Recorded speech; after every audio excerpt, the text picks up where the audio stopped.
You've landed inside the bubble with Harli G, a podcast for the superwoman. I am a mother, wife, and ambitious career woman who realized one day that part of me was unfulfilled.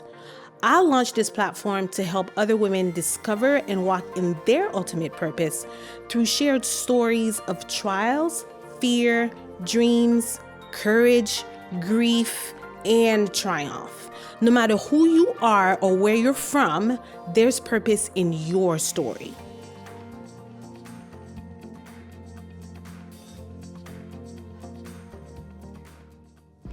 Insiders, Inside the Bubble with Harli G is sponsored by BetterHelp.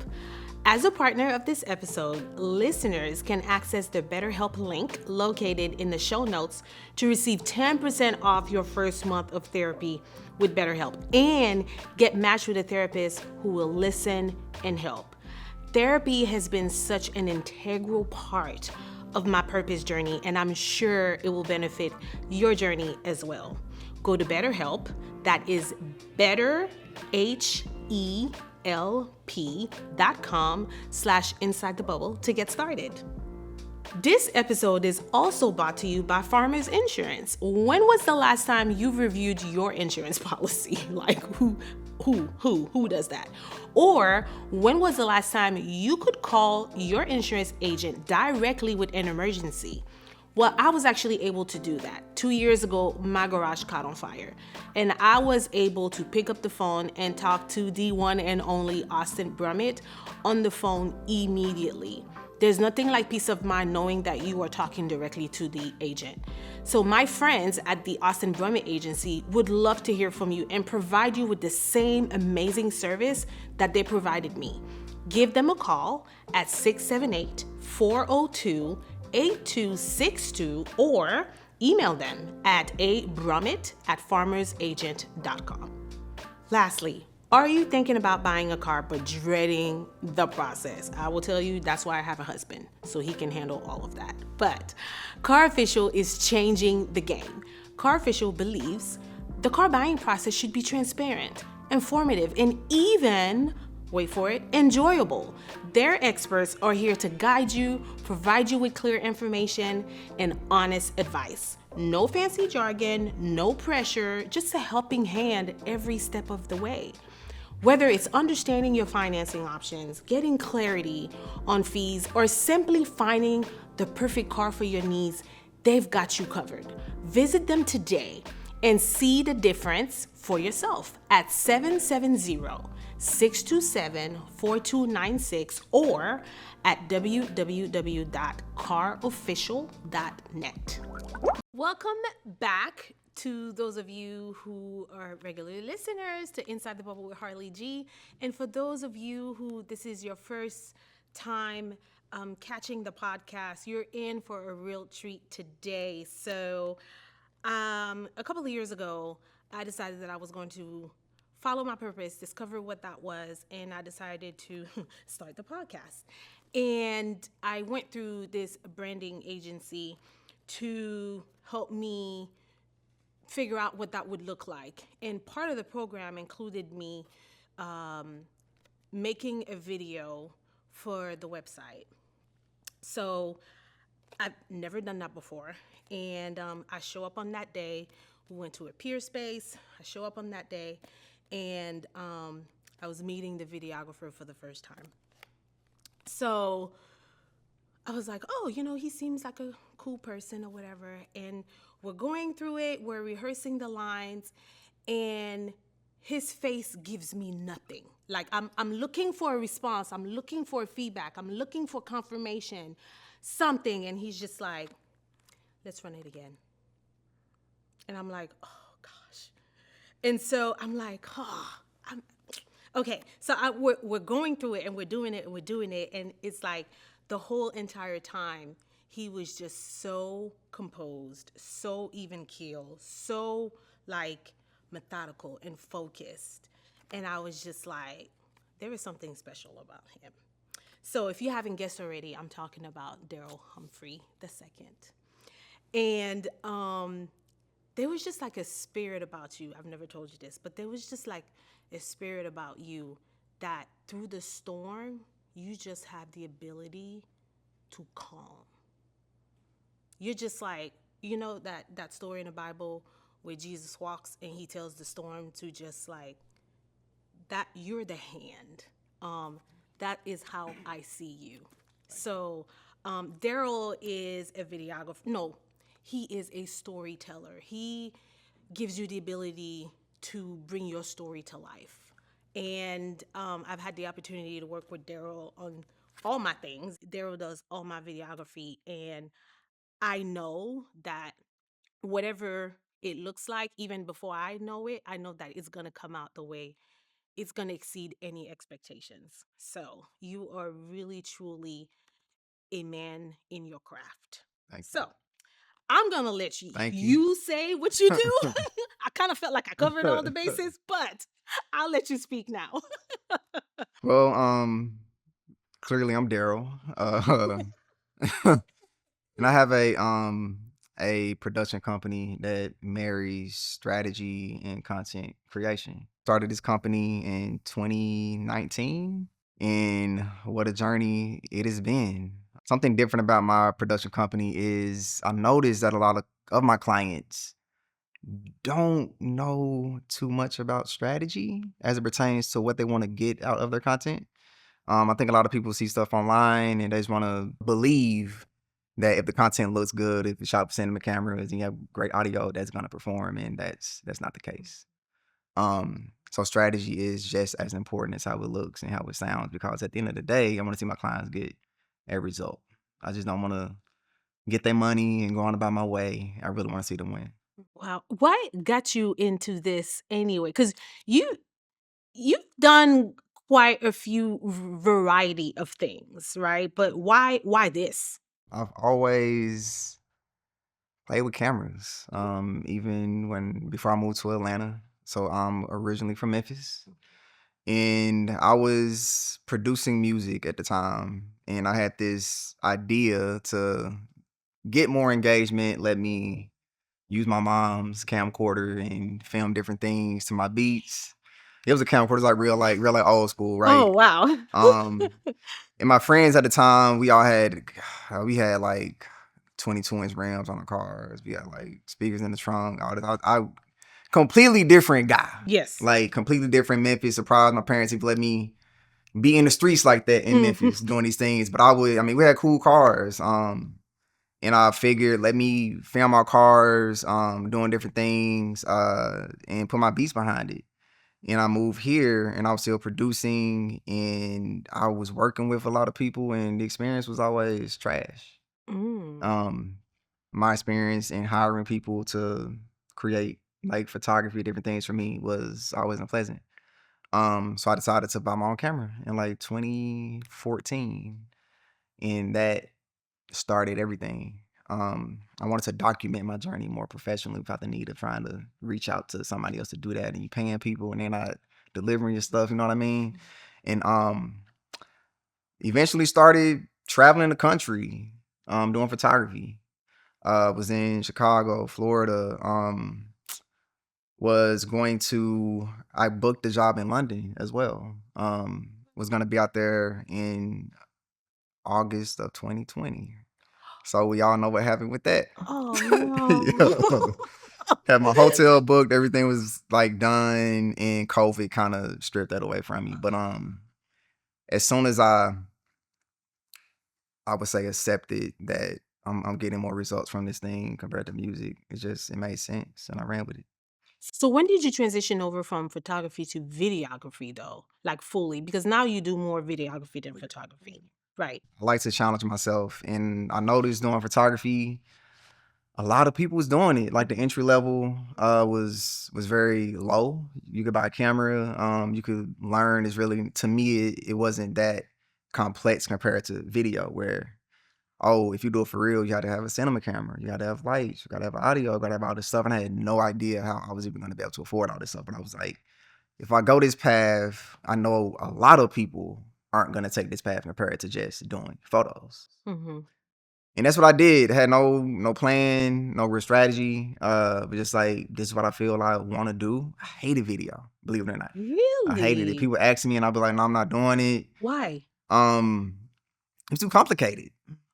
It's too hard. Mm-hmm. And I don't know. I feel like just God was like, this is it. And I was like, well, what do you mean? I don't want to, I don't want to do this. I don't like it. It's a lot easier doing this, but I did it anyways. I love a challenge. I really do, no matter what it is. And I mean, all my friends know that I've said that I was gonna do things before, and most of the stuff it gets done. And here we are, almost 10 years later, after I picked up my camera, and yeah, the journey has been quite quite exciting. So, oh man, I can't wait to get to the good stuff. So, I'm going to ask you first, what does faith mean to you? A lot of people correlate faith with belief, and that's step one. Hmm. When you really believe something is going to exist in what you do. Um, a lot of people that may say they believe or have faith for certain things, and if it's not manifesting in your life, is it faith? You know what I mean? Hmm. So we have to act on this stuff, whatever that is. And I always tell myself, and when I'm working with different people, your faith should there should be evidence of what you're believing and what action you're putting towards that in your life. It will be evidence. And if it's not, you really have to take a good look at yourself in the mirror and really understand, do I really believe what I want? You know what I mean? Um, do I what is the block? Like, what's the problem? My friends know this, and sometimes I can be hard on myself, I would say. Not in a way to where I'm demeaning myself or devaluing myself, but faith produces results. It really does. It has in my own life. If it's not, what's the problem? And what can we do about it from a comforting perspective? But if something isn't happening, we really got to take a look at it. You know what I mean? And we don't need evidence of what we want. I always say, I love the saying, the truth can change the facts, but the facts cannot change the truth. What?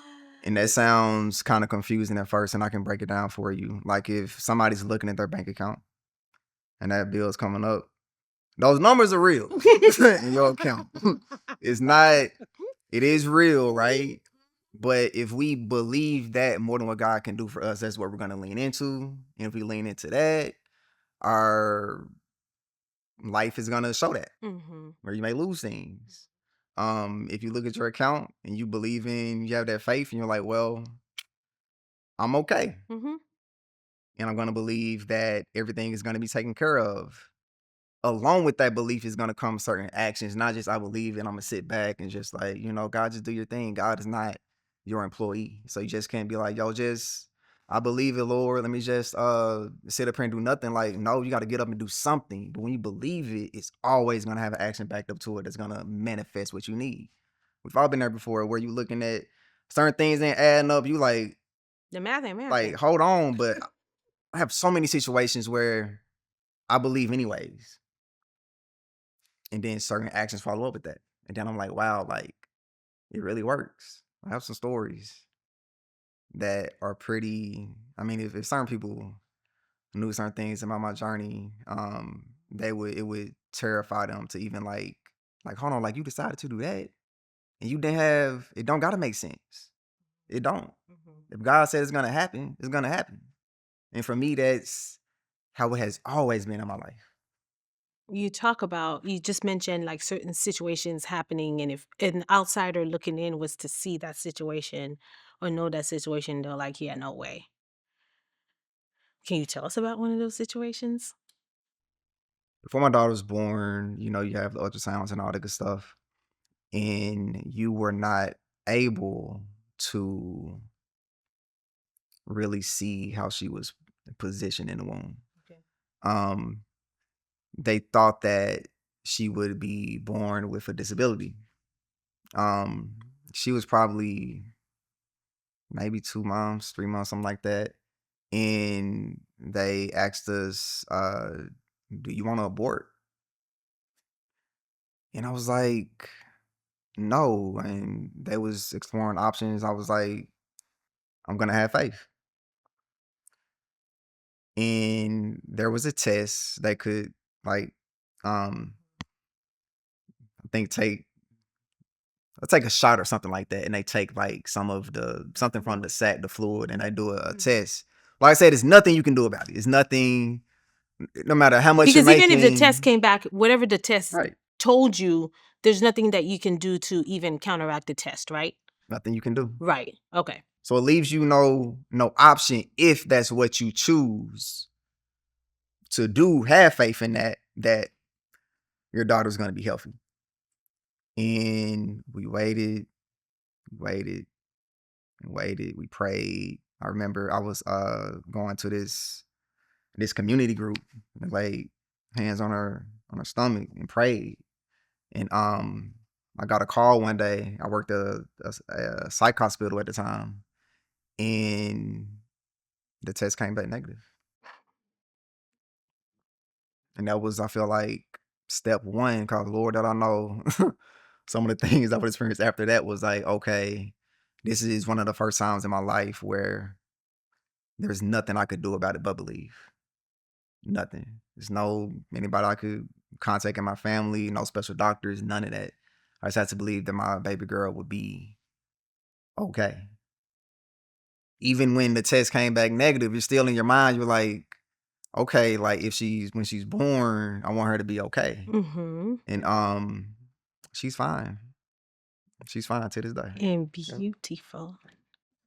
So, how do you think that faith plays a role in purpose? Because you said it's an action, right? When you define purpose, you say, it's an action. It's not just believing, but it's everything you do as a result of that belief. Those actions, how you move, how you're able to go through these situations and experiences. So when you think about purpose, how does that play a role in the purpose? To me, purpose, not even sometimes, I say a lot of the times, it doesn't make sense in what society will try to project us to do. Mm-hmm. But there's a large emphasis in our society that we find our identity in making money. And a lot of times, purpose may not be connected to what you think is going to make you financially free. To me, Mm-hmm. that's what I lean on God on. Mm-hmm. I've been in situations and have done things to make money that wasn't aligned with my purpose. In 2020, my daughter was 10 months old. February 2020, 10 months old. And I would say I'm about 60% of my income was coming from my business and maybe 40% from my job. In no means, I mean, I'm in my 20s. In no means was I ready to be an entrepreneur at all. Why do you say that? I was afraid. Um, I grew up, I say we was middle class, but my dad, we had periods where we struggled a little bit. And being an adult in Atlanta, I feel like I'm the one sibling that really takes risk. Um, and it was kind of safe having like, the money coming in from your job and you got stuff on the side. But when COVID happened, my daughter's daycare closed. And it's like, okay, you're 10 months old, you can't watch yourself. That's not No, an you can't. option, right? That's not an option. So what are we gonna do here? That means I have to quit and start being an entrepreneur now when everything is closed. Um, can you imagine how scary that is? The whole world is shut down. It's not. I mean, there was people canceling jobs, and like I say, like using that faith and alignment with my purpose is like, well, let me think about what God wants me to do. And God told me in this season, you're gonna see a lot of people lose their jobs, lose their homes, whatever that is, but it will not be you. So be mindful of what you speak of yourself in this season, you will flourish. And it didn't make sense because I'm like, these people canceling. Like Right, everything is right. closed and I gotta Yes. make The world is right, shut down. right. Right. And then you're a man in this. So men are expected to be the providers and do all this good stuff, right? And that really it messes with your ego. And you're like, man, like I've never done this before and I'm just thrown out to the wolves. And my daughter, she's like, granted, she don't really know she doesn't really know what's going on at that time, but it's like, I don't want to fail you. And like I say, the facts can't change the truth, but the truth can change the facts. And I leaned on what God told me. And crazy how this happened. I was doing a lot of work with this church called Impact. One of the members owned this deep cleaning company. He was doing like jails and airports, and his company just blew up during COVID because it's deep cleaning. It's deep So you got cleaning. on the We hazmat need suit, we need all of that all of right that, now. right? Right. And they got in contact with the pastor. And I was like, hey, we need somebody to come with us on these jobs so we can keep getting contracts. You know, this thing I want to show people like the before and after and all this stuff. And that is one opportunity that carried me through. He would hit me up multiple times a week. I put on the full suit, the full mask, and I'll put me out here. So random, right? I mean, how can you end up in that situation, right? Yes. And man, this guy was basically able to retire himself in like a year. That's how much money he made. But it's like having that connection and believing, and it always came back to, like I say, you have faith. It's always gonna have evidence of it to share. I could have just, I don't know what I'm gonna do. Maybe I can try to get another job. God didn't tell me to do that, so I Mhm. sucked it up and was like, "You told me to do it. All right, let's do it. Let's go." Right. So you got this. So you ended up with this cleaning company filming them or whatever, and then what that led to what? I was able to understand the importance of relationships with that. I did a lot of work with the church who even hired me to do like some like live streaming services and a bunch of different things for them during that season. And what I got out of that was like, always do good work. And first and foremost, always have faith and do what God tells you to do, right? But understanding the power of what relationships can do for you and your business, because my family benefits from that. You know what I mean? Mm-hmm. So many of my friends got laid off from their jobs, and I'm like out here like, how are you holding up? I'm good. I'm not getting no unemployment. I'm not getting none of that. And not only was I in COVID, I was able to get equipment. I was able to do a lot of different things in that time. And I remember I had like one camera. That's it. One camera. And I remember I have a friend of mine, his name is Earl. He bought a house in Miami, in North Ooh, Beach. that is And not cheap. he flew me out there and we was capturing like before he was gonna pay contractors to like do this house, he was gonna flip it. And I remember we was in a Walmart out there and he was like, what do you think you need that would take you to the next level? And I was like, a cinema camera. I was like, a cinema camera and a computer, like a built computer. It's way before, like a month before COVID shut everything down. Mm-hmm. And I seen this guy buy his mama 2 houses, retire himself. I mean, just do all these amazing things. And he asked me that, and I said what I wanted. And very little after, slowly but surely, I got my cinema camera. Matter of fact, I got two. I got a gimbal, a light, built computer. All the stuff came, and it's all due to me having faith. But there's something that you do, and I've heard um, your partner collaborators say that. But there is something that you do to put that you apply your faith in a certain way. And I don't want to say it, I want it to come out of your mouth, but there's something that you do that strategically positions you for those things to come. What is that? And why do you do that? Manifesting. I don't know. It goes back to Well, I'll say this. Having having certain things happen for you, like it really builds your faith up. Mhm. And when I say lean on the truth, like that's like lean on the word. So what God tells me is true. No matter what is going on in my life, no matter what's going on in front of me, what I can see, certain things I would not speak over me. And I go to church on a regular. I pray every day. Every day I wake up, I thank God. And just have faith. Get in your word. Find community. Have a great, great community of people around me Mm-hmm. who has been a part of my life for quite some time. And they reinforce when I'm going through a season that's hard. That they reinforce and they tell me things I need to hear. A word I love to say is they edify me. I tell my daughter this all the time. Like it's not, and this is not, it might sound kind of mean, but I'm like, it's not rocket science. I feel like we have a tendency to really complicate life and make things more difficult or harder than it needs to be because we listen to too many people. You know, you open your phone up and everybody's trying to sell you something. But there's always something pulling on you and your attention, whether it's social media, whether it's a person, whether it's something going on in the world right now, whether it's a family member, whether it's the job. It's you coming home and Riley asking you, she wants to go to the park, and you have to hit up the editing. There's always something that's going to pull on you. And so how do you make sure that you stay consistent and that those things around you, even though they're distracting, they're still edifying you?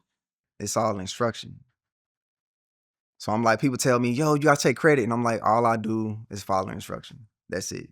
Whatever God tell me to do, I do it. Obedience. Obedience. Mm-hmm. And it's really, I mean, it sounds crazy, but it's so simple. And when we figure out, like I will always go back to money. And I say this a lot, money, the love of money is the root of all evil. And every time you look up online, there's something that somebody's trying to sell to you to get money from you, whatever it is, or to get your attention. And when we fall out of alignment with that, we begin to attach our identity or our worth with, oh, I'm at this age, I should be doing this, or yada, yada, yada. And it's like, as long as you stay the course, it'll come, right? I've had the pleasure to even work with Steve Harvey. And people ask me, how did you get that? From an Instagram DM. And they're like, no way, that's a lie. And I'm like, no, I showed up. Mm-hmm. And God told me to. Online, through my own content, this guy Dex from LA Mm-hmm. sent me a DM asking me, do I want to work with an A-list celebrity? And I'm Didn't tell you like, who it was. didn't tell me who it was because he Okay. signed an NDA and he couldn't share that. And it was giving me scammer vibes. Like, who DM Right. somebody? Who does that? Right. I'm like, I don't know. But something in my spirit was like, no, like, But you knew the guy, right. right? So you And were I just. didn't know him at all. Oh, you didn't. I didn't know the guy at all. He just randomly sent me a DM. He sent me a DM. And he was like, do you want to work with A-list celebrity? Yada, yada, yada. And I was like, I guess. So we set up a phone call. We talked on the phone. He still couldn't share with me who it was. They set up an interview with one of his like reps or whatnot, and that's when they revealed to me, and I was like, oh snap, like this is Real. crazy. Like Yeah. it's real. And I knew at that time, I was like, this is mine. I don't care what happens, this is mine. And it's crazy to go from that to even like when it came down to like the pay. It's like, what do you want to make? And I was like, just the first number in my head, it popped out, thought about it, and I was like, this is what I want to make. And the recruiter gets like a 15% cut of what you make. So of course he was gonna fight for it. And I was like, this is what I want, and it better not be $1 less. And they had no problem paying me all of my worth. At all. At all. But how that happened from a DM. I didn't apply. I didn't go a traditional route. It just came, even Google Microsoft, I didn't apply for that. One day I get a call from like 404 number. Hey, this is Jessica from Google. We heard about you from blah, blah, blah. They was vetting other people too, but I got it. So when stuff happens, it's kind of out of the ordinary. I know it's sent by God, and I'm like, nah, this is mine. And what you're saying is, last season I had Dakita Trinae come on the pod, and we were talking about entrepreneurship and how some things happen with her. And one of the things that we said was that you don't have to be in a room. Mm-mm. God will put you in that room. He will advocate for you, and it will be signed, sealed, and delivered. And you would not have stepped a single toe in that room. All we gotta do is do our part and he do his. And it's really, and when I say it again, it's not as complicated as we make it out to be. So I want to challenge that a little bit. And I'm not saying that it's not complicated or that it's easy. But the thing is, it's when you're going through those situations that are really like those situations are meant, the situations that you're actually meant to grow through are the hardest situations. And it's when you're being tested through that faith, that consistency, that perseverance. I find like that is the hard part. It's not specifically the situation. I said earlier that you know that the corner is coming. You know you're going to make it around the corner, right? But is it this corner that's right here? Or is this corner that's 2 years down the line? What do you do? It is hard. I can't negate that. I won't say the process is easy, but when you lean on, if I'm doing something in my own strength, Mhm, you can measure what you're gonna get out of it. When you're doing what God is telling you to do, you know what you're gonna get out of it. mhm, So I'm like, do I want to lean on my own understanding? Do I want to try to like make ends meet or lean on people who may not have the experience? Even certain people I get advice from. I get advice from people that have lived life longer than me. If people don't have evidence of exercising their faith, what can you show me in this season? Like if somebody wants to get married, why are you talking to single people? It don't make sense. You need to talk to somebody that's been married for a long time, right? mhm. So it is hard, but I always go back to if I stay the course, I know exactly what I'm gonna get. Cause life, I feel like, life is sort of like a piano. You have white keys and black keys. The black keys kind of sound kind of cringy. The white keys sound kind of like angelic. The piano, and this is the first time I've ever thought about the It's piano true that though. way. The black ones are dark. It sounds kind of cringy. The white keys sound more angelic, but you need both to make music. And life is peaks and valleys, so you have to find security in truth, not in things or notoriety. None of that. That can all fluctuate. And if you put your worth in that, when it fluctuates, so does your value. Well, you have a foundation that is absolutely going to fail and Yep. crumble. Like even I remember I was talking to Steve Harvey and his wife. He was at his house. He was eating breakfast on his backyard, and he was like, "Man, like hard work." He said, "I've seen people work hard." He was like, "But working hard doesn't always produce the same results." And he was like, in his situation, I mean, his house is $15 million. You had this like 10,000 gallon infinity pool behind him. His chef bringing out the food, and he's like, "Man, I saw none of this coming." He was like, "Me and my wife couldn't even afford to buy a house when they got together because he was divorced and he lost a lot of stuff in that, so they had to rent. They saw none of this coming, and And that you think was about a person like Steve Harvey, how can you not see this coming? How can you, really? uh, That's like saying Oprah didn't see, like, how? How did you not see that? Because to us, it's unfathomable that they're not where they are now, right? right. It's hard to believe, but it's amazing seeing like this guy. He looks just like me. He didn't grow up in wealth. He was once homeless, and talking to him in such an intimate setting and hearing him share like it's it's a God thing. It's not something you hear all the time is like the beggar and the rich guy has the same 24 hours in their day or whatnot, and how are you gonna use yours? And it's like, no, like I've worked hard at a way different capacity than I do now. And that's the hardest I've ever worked. When I was pulling like 60 hours a week, having to get overtime to make ends meet.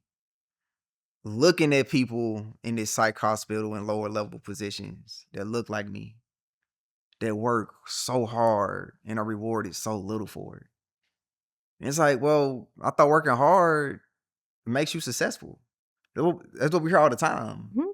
And you meet people that got money and they relaxing and don't work a lot. They have control of their time. I mean, it's so many things that happen. I'm like, well, like it's like a mind twist. You're like, no, like some like I'm missing a component Mhm. here. Mhm. And it's Mhm. not saying that like people that's like well off don't work hard, but it's a different level when somebody got to work 2 or 3 jobs, have no time with their kids, none of that, and we're sold this. I don't want to say it's a lie because you do all the work, but it's not. It doesn't always equate to the result that you desire if God isn't in the mix of that. Like, am I working hard for myself, or am I really doing something like operating my purpose for the benefit of other people? And that's when the doors just fly open and you don't know what's gonna happen, but you know something great is. Mhm. Have you been to a situation where you felt like, okay, I think this is it. I think I'm gonna throw the towel in now. I just say it was a very hard season in my life where I wasn't getting the results I desired out of my business. And like I say again, because a lot of men don't really speak on it as much, it is incredibly hurtful to your identity when you're a provider and you're not getting those results that you need to provide. And it's hurtful on your mental health. I mean, a lot comes out of that, and that was just due to, I would say, environment. Um, and I told Natasha, Mhm. brand manager and my business partner, it's like, what am I doing this for? Because it's just not doing it for me. And she was like, no, you got to keep going. Like, I've seen what results you was able to get out of your purpose. And not too long after that, I got that DM. Like, it was literally probably, it couldn't have been more than 30 to 60 days.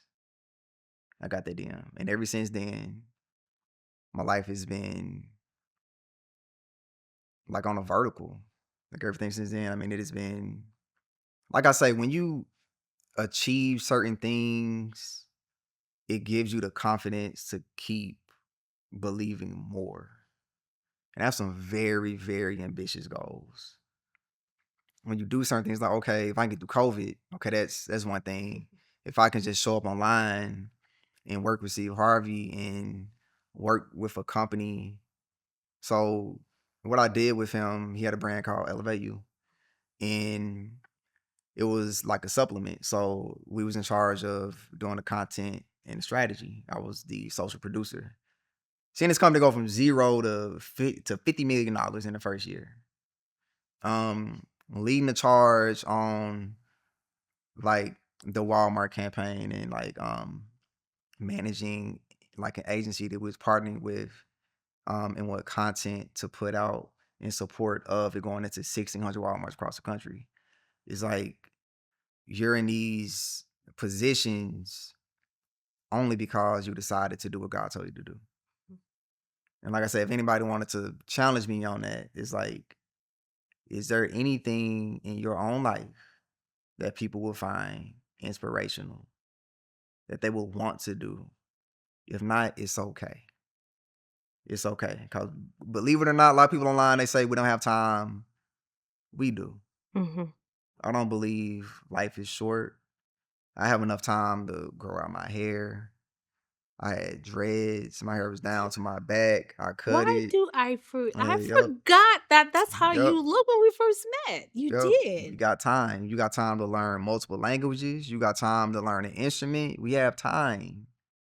Like I say, like social media is so much stuff going, like being put out there that's not true. Like, you gotta save your family. You're the black sheep. You waste your time. You gotta like, bro, relax. Like, let's breathe here. Yeah. I got time. It's not to be lazy. It's to get myself together. Whose timetable are we on here? Why do I have to be somewhere at a certain age? Why do I have to? I mean, Samuel L. Jackson didn't get his break until like I think he was well into his 40s, Yeah. and that's not old. So it's no way I'm not gonna believe it or have the faith or anything like that to get to where I want to be if I'm beating myself down.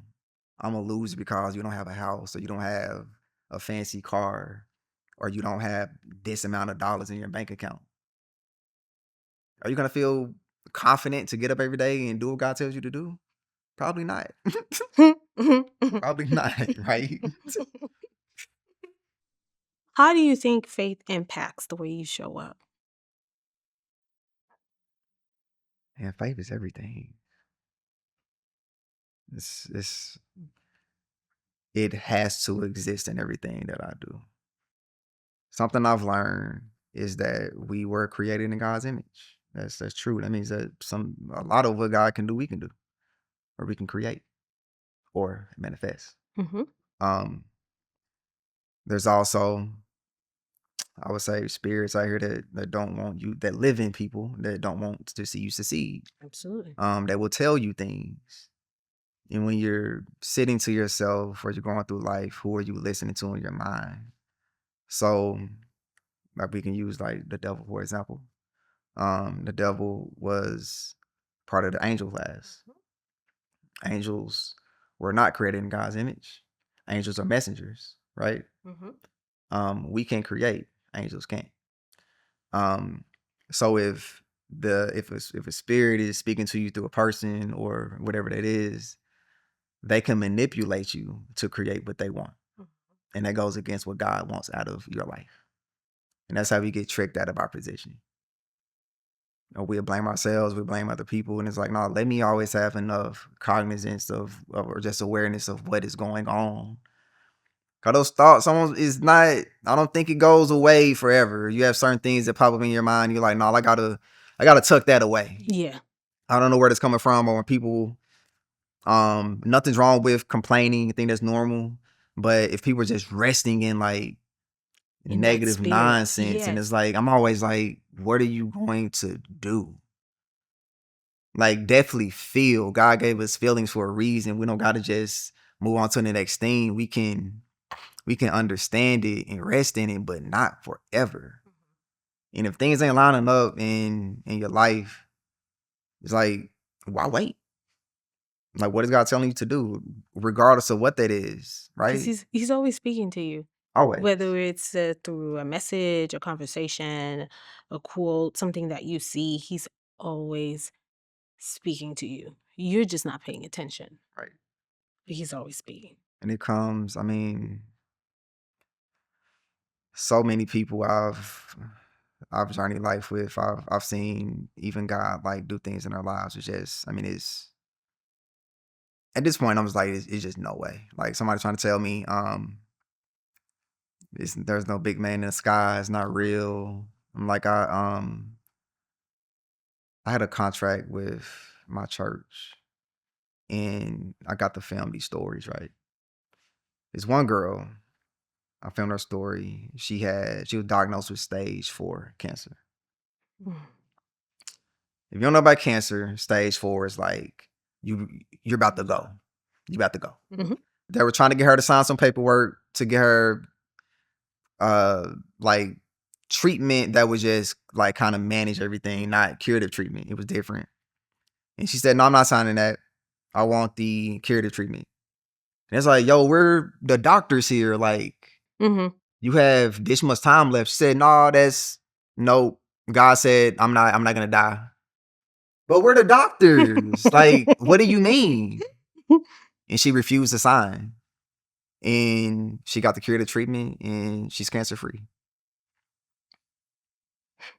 And it's stuff like that where it's like if you lean into the facts, she probably wouldn't be here right now. Mm-hmm. But believing in something that did not make sense. I can't imagine a doctor telling me that I'm gonna die.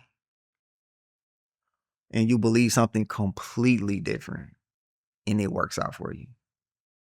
If that's not faith, then what is, right? Oh my gosh. Well, Mr. Humphrey, um, I can feel the faith that you have, the truth that you're walking in. And I love and I'm totally going to steal that from you, but I love the manifestation piece. But I always believe in the power of words. Like period. I tell my kids that constantly. Like be careful what you put out there because that's powerful. You could think it's something very small, but you're still putting something out there. I actually had the opportunity to interview Egypt last year. And one of the things that she said was that growing up, she had two posters on her wall. One was Michael Jackson, one was Prince. She grew up telling herself one was her husband, one was her boyfriend, right? Which probably every single girl in the world thought the same thing as well. But this is how powerful manifestations are. She was the last person to interview Prince before he died. Wow. What's the name of her husband? Michael? Mike Jackson. Wow. Wow. Exactly. Wow. Something as little as telling yourself every day, having that manifestation in front of you, and look what happened. I mean, it's God, It's so many powerful. stories. I remember I was in my place, they come back around and they hit you with what the rent gonna be. I negotiated my rent.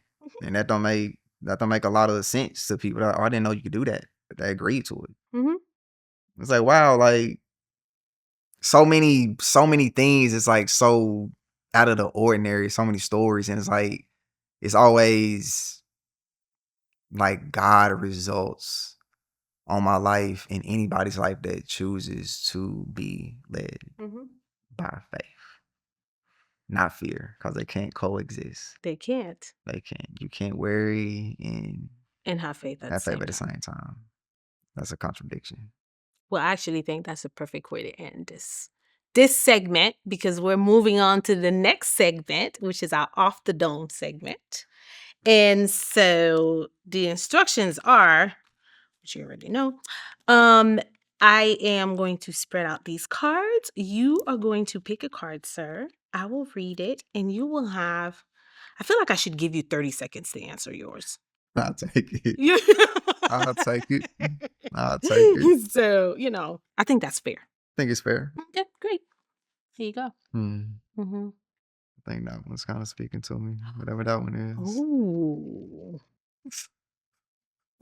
This is going to be good because I've heard this from the female standpoint. So it'll be very interesting to see what you come up with. Okay. You might need 60 seconds. Okay. So what would your Sasha Fierce alter ego name be and why? I kind of already have one. Oh, okay. A lot of my friends call me G. Okay, why do they call you G? When I was producing music, every producer got their name. Everybody got names, right? Right, You got right. like 50 Cent, and bitch, that don't even make sense.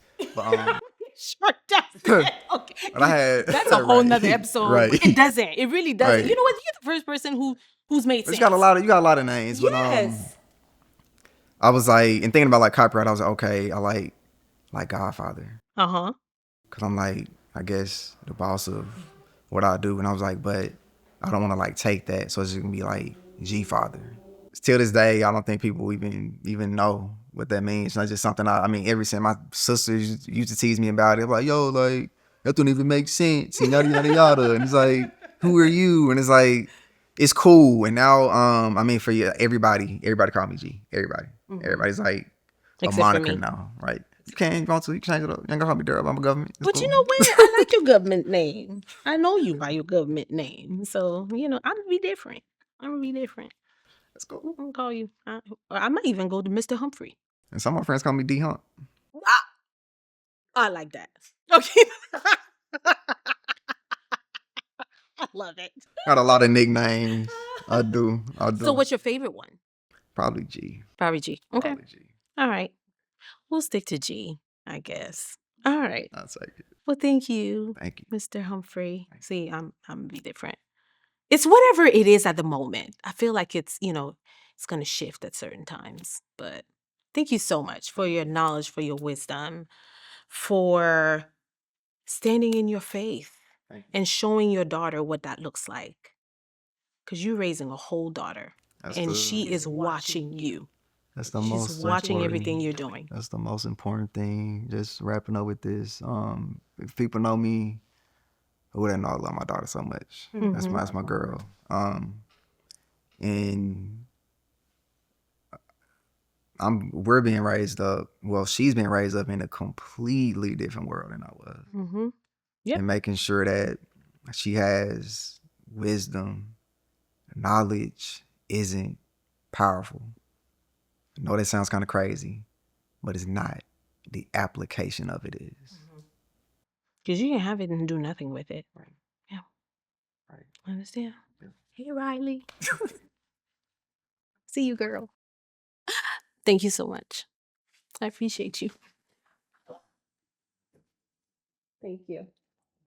I hope you enjoyed our show today. Keep the conversation going. Leave a comment and share with your friends. We would love to hear from you. Don't forget to subscribe to our YouTube channel and click the bell to receive all notifications from the channel. Thank you so much for tuning in. And remember, there's purpose in your story.